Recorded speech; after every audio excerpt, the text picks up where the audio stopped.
اللہ اکبر. اللہ نے 1,24,000 نبی، 12 امام، یہ سب کے سب مرد قرار دیے نا. تھوڑی سی گردن ہلائیے، یہ سب مرد ہیں نا. اتنے مردوں میں اللہ نے 4 بیویوں کو کافی جانا. حضرت حوا، حضرت آسیہ، حضرت ختیجہ، حضرت فاطمہ. ان 4 بیویوں کو اللہ نے کافی جانا. حضرت مریم، اللہ نے ان چند بیویوں کو کافی جانا. مگر ان سب بیویوں میں جو اسوہ کامل بیوی ہے وہ جناب زہرا ہے. اس لیے کہ خاتون کے 4 روپ ہیں، 4 کردار ہیں، 4 قلمدان ہیں، 4 اس کے کردار ہیں. خاتون تمہید زندگی کہلائے گی جسے بیٹی کہا جاتا ہے. خاتون اصل زندگی کہلائے گی جسے زوجہ کہا جاتا ہے. خاتون نتیجہ زندگی کہلائے گی جسے ماں کہا جاتا ہے. خاتون حسن زندگی کہلائے گی جسے بہن کہا جاتا ہے. ان 4 کے علاوہ اور کوئی کردار سامنے نہیں آتا. خاتون کے لیے یا تمہید زندگی بیٹی ہے. خاتون جب روپ بدلتی ہے تو اصل زندگی یعنی زوجہ ہے. خاتون جب کردار بدلتی ہے تو پھر نتیجہ زندگی یعنی ماں ہے. خاتون جب اپنا قلمدان تبدیل کرتی ہے تو حسن زندگی یعنی بہن ہے. ان ساری بیبیوں میں جو آسمانی بیبیاں ہیں، جنت جن کی مشتاق ہے، جن کی تعریف قرآن مجید میں آئی ہے، ان ساری بیبیوں میں کوئی نہ کوئی ایک قلمدان کم ہے. توجہ چاہوں گا، ہر بیبی میں کوئی نہ کوئی ایک قلمدان کم ہے. حضرت حوا اچھی بیٹی نہیں ہے. بیٹی کہاں ہے حضرت حوا؟ کس کی بیٹی ہے حضرت حوا؟ تمہید زندگی ان کے ہاں نہیں پائی جاتی. اچھی ماں بھی نہیں ہے، ورنہ بیٹا قاتل نہ ہوتا. صلوات پڑھیں ذرا محمد و آل محمد.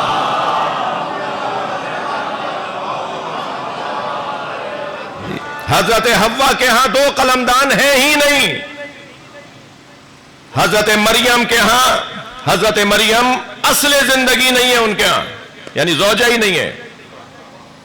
جو خاتون زوجہ نہ ہو وہ زوجاؤں کے لیے کیسے نمونہ عمل بنے گی؟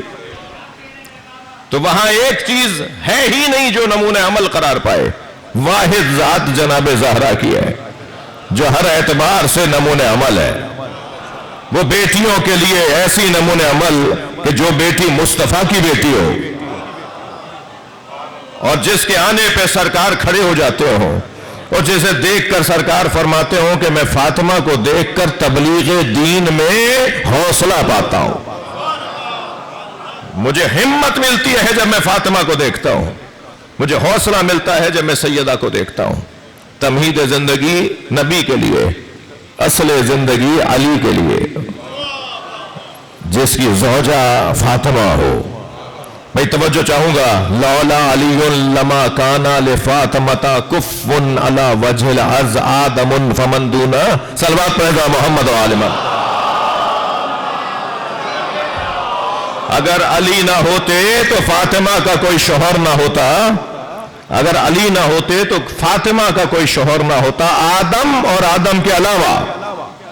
اچھا، اس حدیث مبارکہ پہ ذرا غور فرمائیں.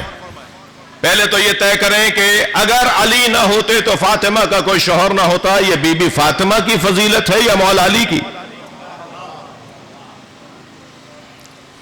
خانہ کعبہ میں آنا علی کی فضیلت ہے یا کعبے کی؟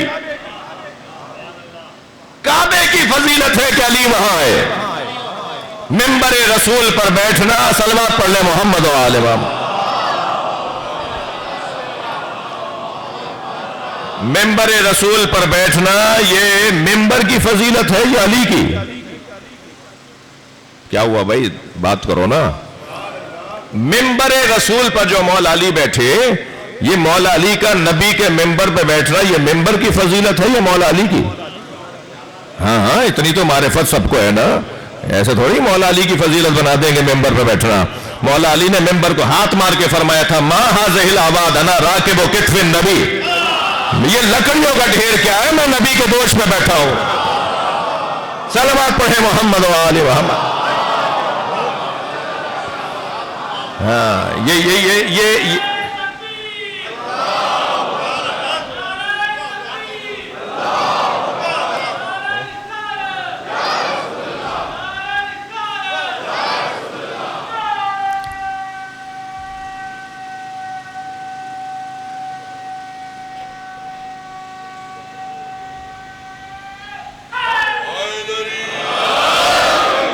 ऐसा ही है या नहीं? मौला अली का खलीफा होना ये अली की फजीलत है या खिलाफत की? खिलाफत। अली की क्या फजीलत है कि अली खलीफा हुए? खिलाफत को साहिब और मालिक और वारिस मिला है, ये खिलाफत की फजीलत है। मौला अली ना होते तो फातिमा का कोई शौहर ना होता, ये बीबी फातिमा की फजीलत है या मौला अली की? ये मौला अली की फजीलत है। अगर अली ना होते तो फातिमा का कोई शौहर ना होता, ये बीबी फातिमा की फजीलत नहीं है। जिसकी फजीलत अली बन जाए वो वजूद फातिमा ज़हरा का वजूद है। ये मौला अली की फजीलत है कि जनाब ज़हरा मौला अली की ज़ौजा हैं, और फरमाया, फख्र किया कि मैं फातिमा का शौहर हूं। दुनिया की बेगमात अपने शौहरों पे फख्र करती होंगी, भाई इसमें तो आप क्या कहने कब कहेंगे, इसमें तो कहीं और से तारीफ आएगी।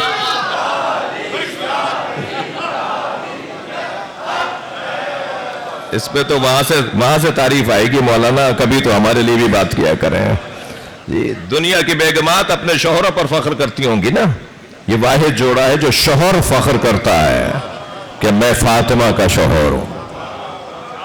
ये मेरी इज्जत है कि मैं सैयदा का शौहर हूं। बिन्तो मुहम्मदिन सुकना व उर्सा, फातिमा जो नबी की बेटी है वो मेरी राहत जान है जी। अल्लाहु अकबर।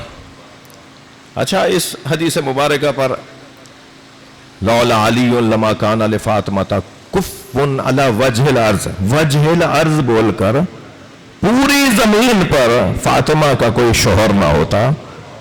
बता दिया मक्का मदीना में फातिमा को मत ढूंढना, दुनिया के किसी कोने में चले जाओ फातिमा ज़हरा के बराबर कोई नहीं है। सारी जमीन पर, अच्छा जमीन पर अहले इल्म तशरीफ फरमाए, इन्नी जाइलुन फिल अर्ज़ खलीफा, मैं जमीन पर खलीफा बनाने वाला हूं। ये जो जमीन पर खलीफा बना, क्या मतलब है? अल्लाह का खलीफा आसमान पर नहीं है, अल्लाह का खलीफा चांद पर नहीं है, अल्लाह का खलीफा मरीख पर नहीं है, अल्लाह का खलीफा जमीन के अलावा और जगहों पर नहीं है। ये जो अल्लाह ने जमीन पर अपना खलीफा बनाया है, तो मुफस्सिरीन लिखते हैं कि ये जमीन पर खलीफा बनाने का मतलब ये नहीं है कि फिर और जगहों पर वो अल्लाह का खलीफा नहीं है। जमीन दारुल खिलाफा है कायनात के लिए। जो दारुल खिलाफा होता है खलीफा वहीं बैठता है। हजरत आदम का जमीन पर खलीफा बनना, इसका मतलब यह नहीं है कि और जगहों पर अल्लाह का खलीफा कोई नहीं है। यह दारुल खिलाफा में बैठा हुआ है, यहां बैठने वाला पूरी दुनिया को चलाएगा अल्लाह की तरफ। जब नबी ने फरमा दिया कि अगर अली ना होते तो फातिमा का कोई शौहर ना होता पूरी जमीन पर, इसका मतलब यह है कि जब दारुल खिलाफा में कोई नहीं है तो और कहां मिलेगा? सारी दुनिया में कहीं और पूरी जमीन पर कहीं फातिमा के बराबर वजूद नहीं है।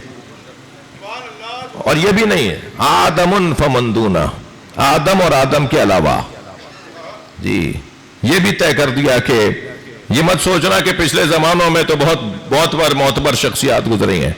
अव्वल से लेकर आखिर तक कायनात के अंदर, यानी मकानी एतबार से भी फातिमा के बराबर कोई नहीं है और जमानी एतबार से भी फातिमा के बराबर कोई नहीं है। यह हजरत आदम का तस्करा करके जमानों को खत्म कर दिया कि किसी जमाने में कोई फातिमा के बराबर नहीं था, और जमीन को कहकर मकान की कैद से निकाल दिया कि कोई भी ऐसी जगह नहीं है कि जो को फातिमा के बराबर कोई वजूद मिल सके। हर एतबार से सैयदा इस पूरी कायनात में यकता नजर आती है। सलवात पढ़े मोहम्मद व आले मोहम्मद पर।